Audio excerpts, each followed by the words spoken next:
Welcome everybody to this exclusive ABS-CBN Sports presentation of UAAP Season 75. This is the Women's Volleyball Tournament, and we are into the second day of the second round of eliminations. We are now greeting you live from the arena in San Juan City. I am Anton Rojas. Joining me is Noreen Go.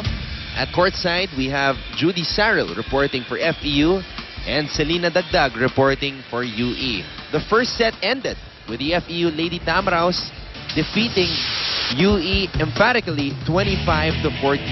Well, when Eulalio led that charge there in that first set, really that Eulalio-C connection working well for FEU as they win that first set easily.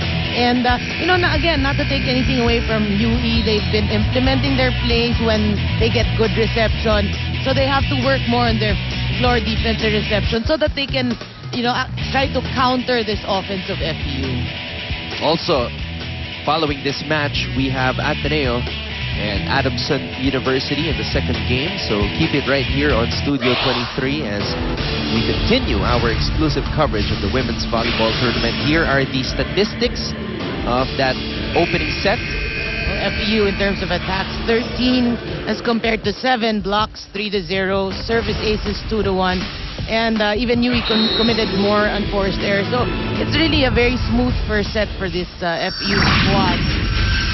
Again, who ended that first set, first round of the eliminations with a bang.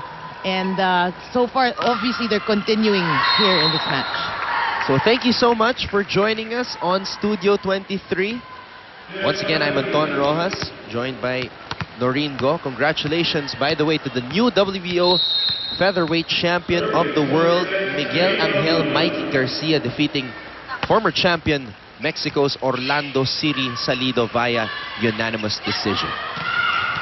Lucette Dawis showing some of that power that we saw in that boxing match.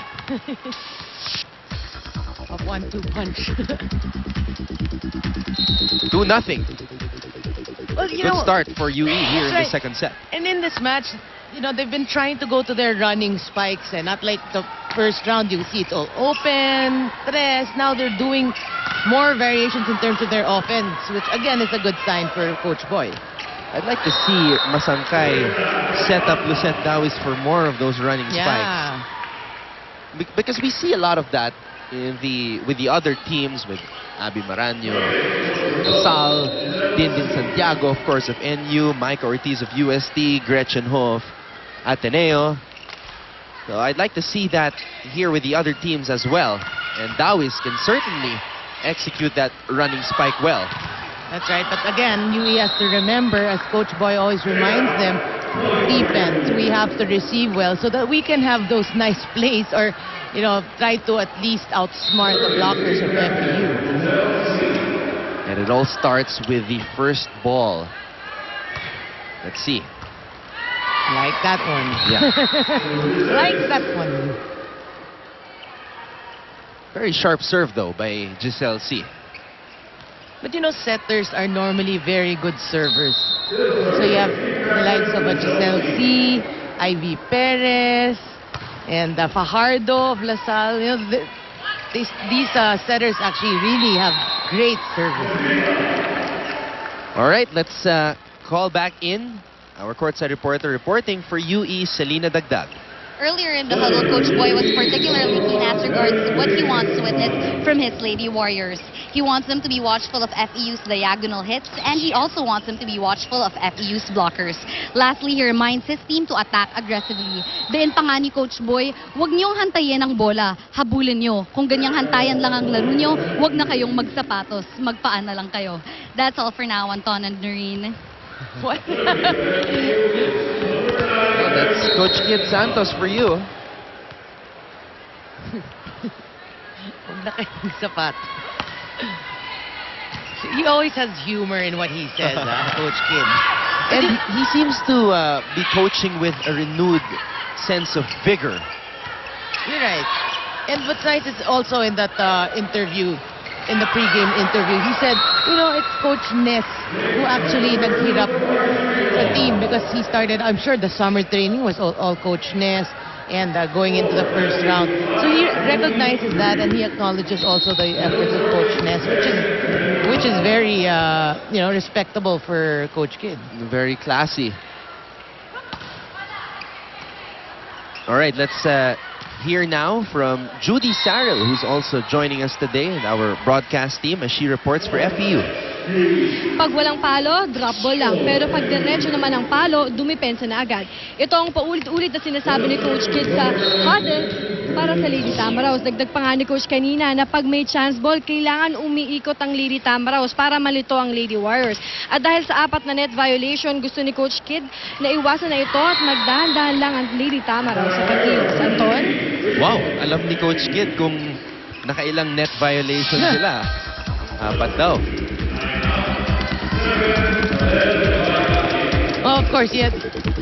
There are a lot there by the bench, so they're really taking track of, the errors, the strengths, the weaknesses, which is a good sign for the team. So we know how deadly unforced errors can be.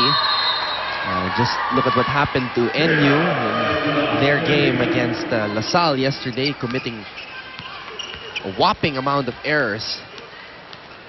Well, a good sign here, for FEU. We were talking about it earlier that they see more relaxed coming into this game, and you can see it right now here in the second set that they're really just enjoying themselves. They really need a whole lot of momentum coming into their next game against Ateneo. A game wherein we're not sure whether Phil Kainglet will be back yet. Yeah, I wonder how many games that she has to wait it out.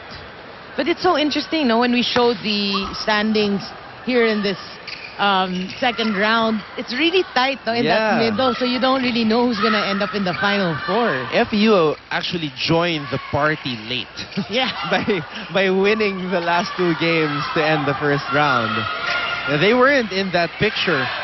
It was just the top 5, but with FEU's last 2 wins, they really joined the picture, making things a lot more interesting. Which goes to show you how important each match is, because don't count them out. You can just make a couple of shockers and beat the top-seeded teams and be contenders. And speaking of shockers, Shisa Nibrida. That's right. Winning over the much taller Wineth Eulalio on that joust with her left hand. David and Goliath. Lady Warriors have come to within 2 points as we head into another technical timeout.